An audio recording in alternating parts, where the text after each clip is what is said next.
साथियों, मैं मुकेश गंभीर, डायरेक्टर रेडियो भूज, आज एक ऐसी बात के साथ मैडम दास के साथ प्रस्तुत हुआ हूं कि आप ये सोचेंगे कि जीवन के किन किन पहलुओं पर बात करने के लिए हम विषयों को चुनते हैं। मैडम दास ने जो मुझे सब्जेक्ट बताया, मैं उस पे स्वाभाविक तौर पर ये रुबाई कहने पर मजबूर हो गया।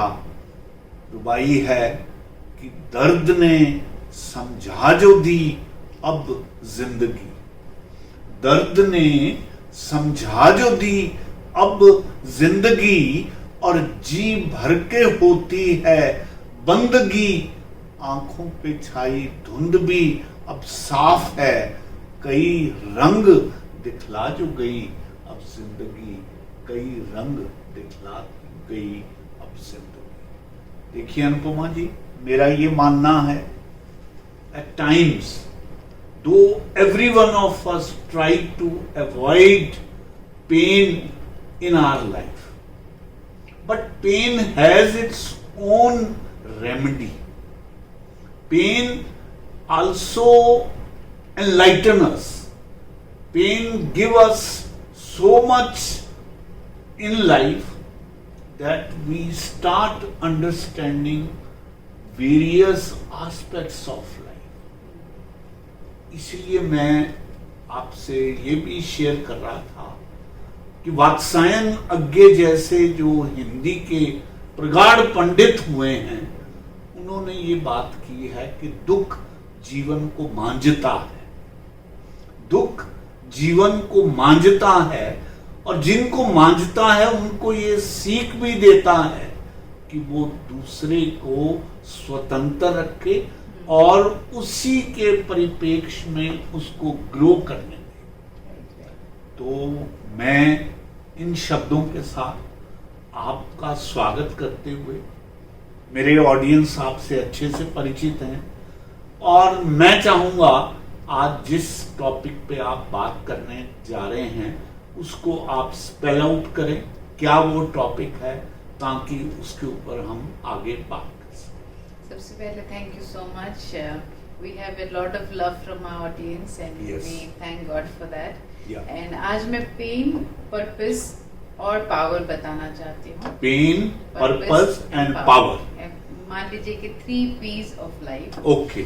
सो जैसे आपने बताया कि दर्द हमें मांझता है। यस। सो लगभग बहुत सारे लोग जब पेन से होके गुजरते हैं, यस, 2 तरह के एटीट्यूड्स उनके पास होता है, या तो वो कंप्लेन करे और they remain where they are, or they praise, like they know that in everything God can do something, or in everything I can do something, and they come out of it. So these are the 2 attitudes जो हमें देखने को मिलता है लोगों में।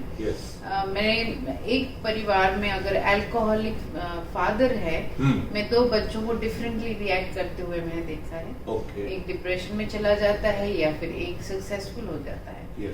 क्या होता है कि जो बच्चा अपने फादर को ना, वो पेन है, सही जाते हुए नहीं देखता है, उसके पास ऑप्शन है, या तो वो अपने फादर की तरह बन जाए, या तो बिल्कुल ऑपोजिट बन जाए।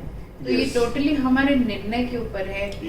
मैं भी जब जिंदगी में पेन से होके गुजरी, थोड़े समय के लिए लगा कि ये क्या जीवन है, like why I have to be going through all this and why me. कई बार ऐसे भी बहुत सारे हमारे ऑडियंस ऐसे होंगे जो उन्होंने बोला होगा कि व्हाई मी गॉड, कि इतने बड़े संसार में मेरे साथ ही ऐसे क्यों होता है। हम हम सरकमस्टेंस को कंट्रोल नहीं कर सकते। कई बार जो चीजें हमारे साथ होता है उसको भी हम कंट्रोल नहीं कर सकते, लेकिन हम अपने एटीट्यूड को जरूर कंट्रोल कर सकते हैं। आप कुछ बताना चाहें? मैं ये कह रहा था कि एक हमारे पुराने साहित्य में एक कथा ये आती है कि जब श्री कृष्ण अपनी नगरी छोड़ के जाने लगे तो उन्होंने सुभद्रा से ये बात कही कि मैं बहन छोड़ के जा रहा हूं, तो मेरे से कोई वरदान तुम जाते जाते जो भी मांगना चाहते हो वो मांग लो। तो कहते हैं सुभद्रा ने उस समय श्री कृष्ण से ये कहा कि भाई तू मुझे ना दुख देते रहना। तो उसने कहा कि ये क्या मांग रही हो तुम मुझसे?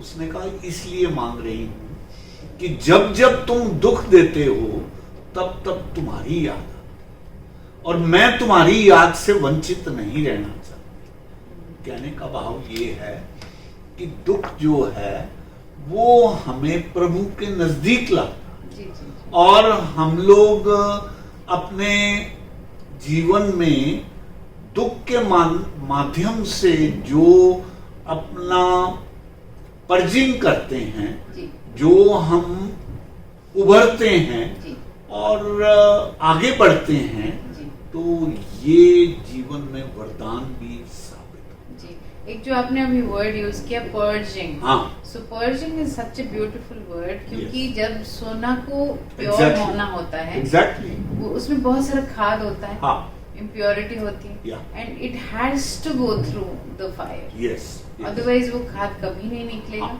सोना कभी प्योर नहीं होगा, और कोई भी हम उसको मोल्ड नहीं कर सकते, किसी भी ज्वेलरी में बना नहीं सकते विद द खाद इनसाइड। सिमिलरली कोई भी पत्थर जब तक छेनी की मार से घड़ा नहीं जाता तब तक वो मूर्त का रूप नहीं लेता, अदरवाइज वो पत्थर का पत्थर रह जाता। तो ये जो जीवन में दुख रूपी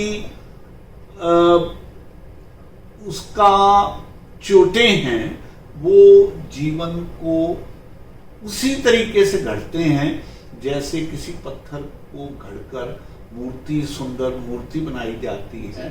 तो यही रोल दुख का रहता है। हालांकि कोई भी व्यक्ति स्वयं से आगे बढ़कर दुख को मांगता नहीं है, लेकिन ये भी बात सच है कि जिन जिन को दुख मिलता है बाद में उन्हीं को उसका स्वाद भी, उसका सुख भी, उसका फल भी मिलता है।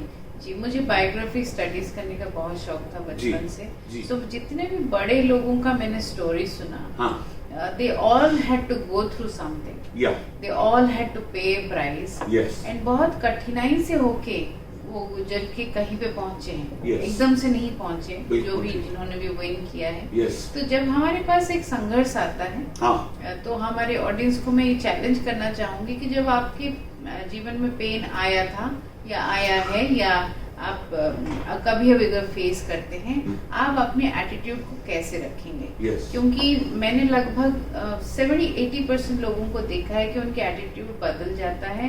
They get angry at themselves, they get angry at the circumstance, and they sometimes they even get angry at God for letting that happen to them. So ये तीनों चीजों में कोई फायदा नहीं है। देखिए, हम अपने ऊपर अगर एंग्री होते हैं, देन हम अपने आप को डीमीन कर देंगे, कॉन्फिडेंस खत्म हो जाएगा। हम अगर पर्सन या सर्कमस्टेंस पे एंग्री होते हैं तो it's just a waste of time, क्योंकि उसमें भी हमें कुछ भी नहीं मिलने वाला है।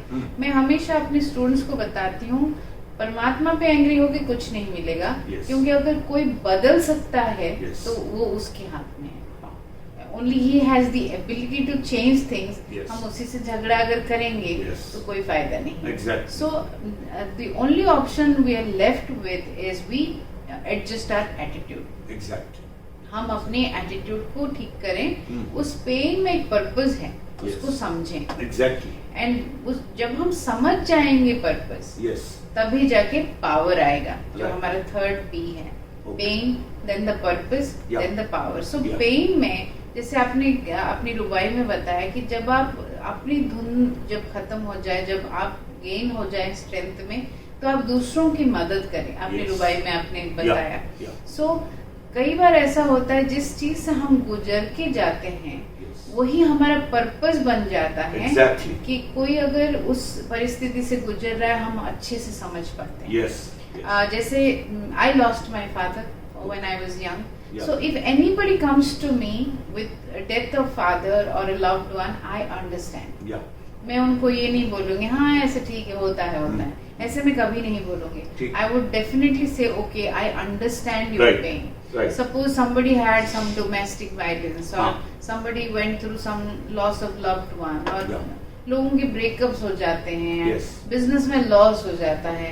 सो अगर आप होके गुजरे हैं उस चीज से तो आप सिंपैथी दिखा पाएंगे और आप जेन्युइन सिंपैथी दिखा पाएंगे. सो पेन के दौरान हमें एक बहुत इम्पोर्टेंट चीज ध्यान रखना है, जो कि मैं ड्राइव बहुत करती हूँ, तो मैं ड्राइव करते करते ये सब चीजें मैं मनन करती हूँ. तो जैसे कोई बैड रोड आया, बिल्कुल ड्राइविंग में मजा नहीं आता है.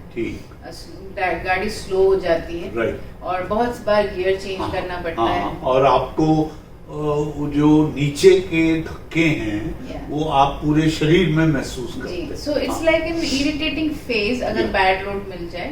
तो एक बार मैं ऐसे ही बहुत खराब रोड से गुजर रही थी and I felt in my heart that जब कठिनाई आती है तो हमें सही फेलोशिप में होना जरूरी है. हमारा राइट गियर होना चाहिए, सही फेलोशिप होना जरूरी है. और वहां पे हमें गिव अप करने को मन करेगा कि why I had to go through this road, why I didn't take that road, you know all these things. लेकिन वही रास्ता जाएगा हमारे डेस्टिनेशन के लिए. तो हम थोड़ा सा गियर चेंज करें और थोड़ा सा अपने आप को स्थिर करें, आराम से फेस को काटें. और इन दौरान जरूरी है कि हमारे पास पता होना चाहिए डेस्टिनेशन पे राइट एड्रेस हो. जैसे गूगल का है, हम जब तक डेस्टिनेशन नहीं डालते हैं वो हमें रास्ता नहीं बता पाता है.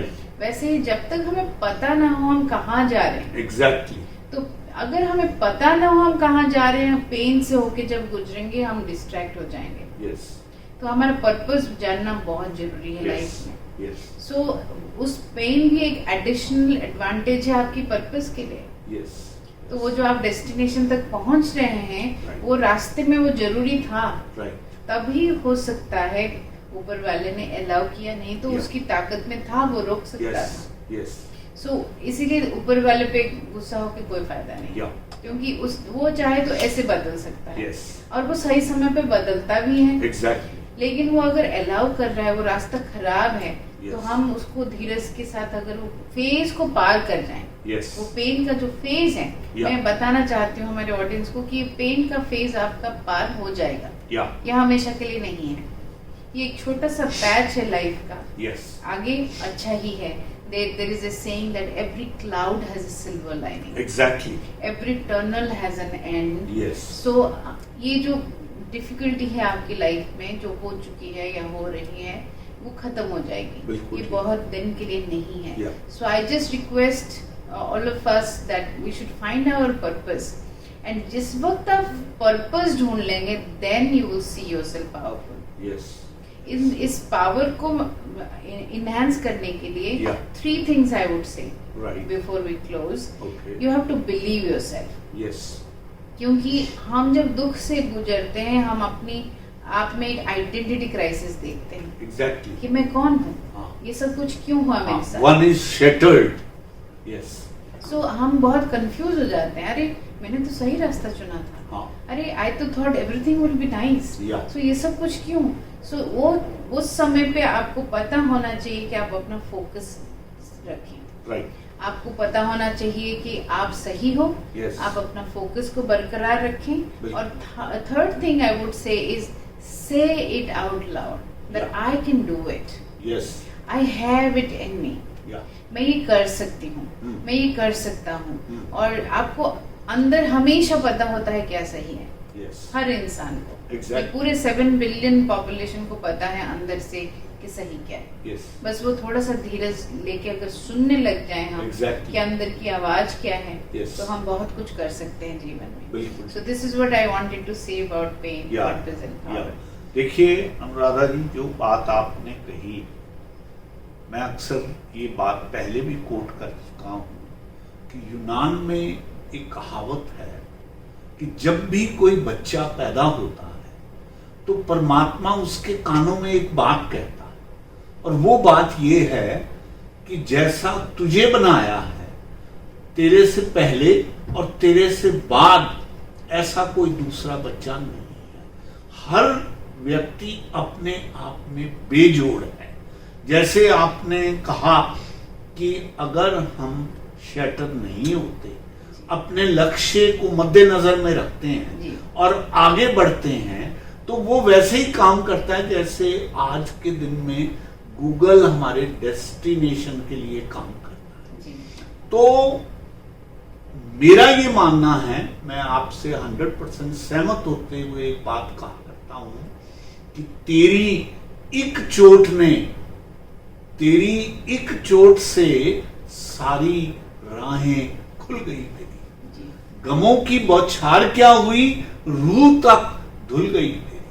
तो जब आप दुख में नहाते हैं तो वो आपकी ट्रिमिंग करता है, वो आपको निखारता है, वो आपकी पर्सनैलिटी की पर्जिंग करता है और आप निखर कर इस तरह से आते हैं कि आदमी ये कह उठता है कि अच्छा ही किया जो तूने ख्वाब मेरा तोड़ दिया, अच्छा ही किया जो तूने ख्वाब मेरा तोड़ दिया, वरना मैं तो सदियों तक यूं ही सोया सा चला जाता। So this awakening, this awareness, this purging, it comes with the only pain, and pain gives a rebirth to a new person, new personality within you.